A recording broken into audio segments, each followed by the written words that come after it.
42-ші орта мектебінің 1-ші Б сынып оқушысы Бейбіт Санжар. Ұстазым Уразханова Жанаргүл. Мұқағали Мақатаев. Анам. Ана, сен бақыттысың, жыламағың. Жай түсіп жатқанда да құламадың. Тәңіріне мен едім ғой сұрағаның. Сондықтан жыламағың. Бармын ғой, тірімін ғой, қасындамын. Өлмеймін мен өзіндей асылданмын. Таусылып өз-өзіндей шашылмағың.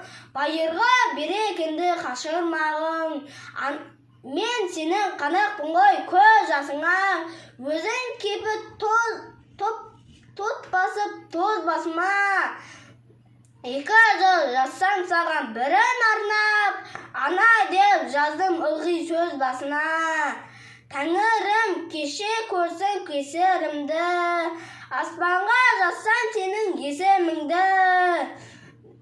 Ана, сен бақыттысың, тербете-бер құба таудан иілген бесігімді.